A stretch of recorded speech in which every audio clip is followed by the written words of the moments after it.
See if AD is perpendicular on BC। सो फटाफट आप लोग एक ट्रायंगल बनाइए ABC। अब यहां पे बोला जा रहा है कि एक परपेंडिकुलर है AD। सो अगर AD परपेंडिकुलर होगा तो इधर भी 90 इधर भी 90 होगा, करेक्ट। अब आगे दिया है कि AD square is equal to the BD into CD। ठीक है, ये हमें दिया हुआ है कि एक तो परपेंडिकुलर बता दिया, एक ये बता दिया। इनके बेसिस पे हमें प्रूव करना है कि BAC 90 डिग्री है। BAC क्या है? 90, यानी एंगल A ये पूरा 90 है, ये हमें दिखाना है। चलिए, सो अपन क्या पिक करेंगे? पहले हम पिक करते हैं यहां पे ट्रायंगल। तो हम यहां से लेते हैं ट्रायंगल ADB को। सो लिखेंगे सॉल्यूशन में in triangle ADB and triangle ADB हो गया, अब CDA। ठीक है, अब देखो इन दोनों ट्रायंगल्स में क्या हमें पहले दिखाना है? सिमिलैरिटी, है ना। तो सिमिलैरिटी के लिए आपको ये एंगल 1 और एंगल 2 तो इक्वल मिल ही रहा है, 1 इक्वल टू एंगल 2। आप लिखोगे ईच 90, ये दिया हुआ है 90 90 है। आगे देखो, आगे अपने को जो दिया गया है ये, इसका यूज करते हैं रेशियो का। सो AD अपॉन लिखते हैं क्या? AD अपॉन आप लिख लो CD equal to BD upon AD upon CD equal to BD upon ये AD ही फिर से, क्योंकि ये चीज दी हुई है। AD 2 बार है तो देखो आप AD को क्रॉस मल्टीप्लाई करोगे तो AD स्क्वायर हो जाएगा equal to BD into CD, BD into CD, CD उधर जाएगा तो BD इंटू CD हो जाएगा। ठीक है, तो इसी चीज को इस मॉडिफाई वे में मैंने लिख दिया।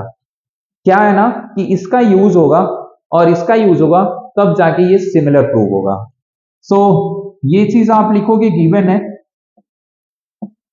अब इन दोनों ट्रायंगल्स को आप लिखोगे ADB similar to triangle CDA। और क्राइटेरिया तो देखो, दो साइड मिल गई एक एंगल तो SAS। ठीक है, समझ में आया? अब हमें सिमिलर तो प्रूव कर लिया, अब जो चीज लाना है ये आया कि नहीं आया ये देखते हैं। तो अपने को दिखाना है कौन सा एंगल? ये पूरा एंगल। ठीक है, अब देखो जो चीज दी गई है इसमें दिया गया है कि angle DAB equal to DCA और इसके लिए रीजन CPST। ठीक है, अब देखो दूसरी चीज DBA, एंगल DBA ये भी इक्वल होगा किसके? DAC के, एंगल DAC के। ठीक है, इसके लिए भी CPST। अब देखो ये जो दो चीजें हमने कॉरस्पॉन्डिंग एंगल्स को इक्वल दिखाया, इसे अगर मैं x ले लूं और इसे y, तो इसको अब फिगर में ढूंढ करके लिखते हैं वहां पे।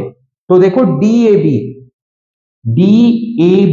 तो ये एंगल इक्वल है किसके? DCA के, DCA यानी इसके, और इसको मैंने लिया है x, तो ये भी x हो गया, ये भी x हो गया। समझ में आया? नेक्स्ट देखो DBA तो ये एंगल, और DAC ये एंगल, इन दोनों को मैंने लिया है y, तो मैंने y लिख दिया। ठीक है, अब किसी एक ट्रायंगल को पकड़ लो, सपोज करो इसको ले लिया आपने ADB को। सो इन ट्रायंगल ADB इसमें देखिए ये कितना है? 90।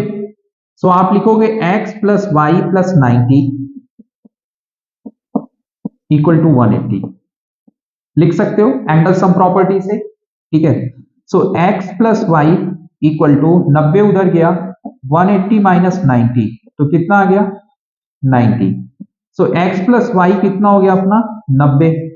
अब देखो बी ए सी हमें दिखाना है, तो x प्लस वाई क्या है बी ए सी, बी ए सी 90 हो जाएगा, यही चीज अपने को दिखाना था, तो प्रूव हो गया, हैंस प्रूव। ठीक है, बी ए सी क्या है ये x प्लस वाई और इसकी वैल्यू 90 हमने निकाली है, सो बी ए सी 90 हो गया। ठीक है,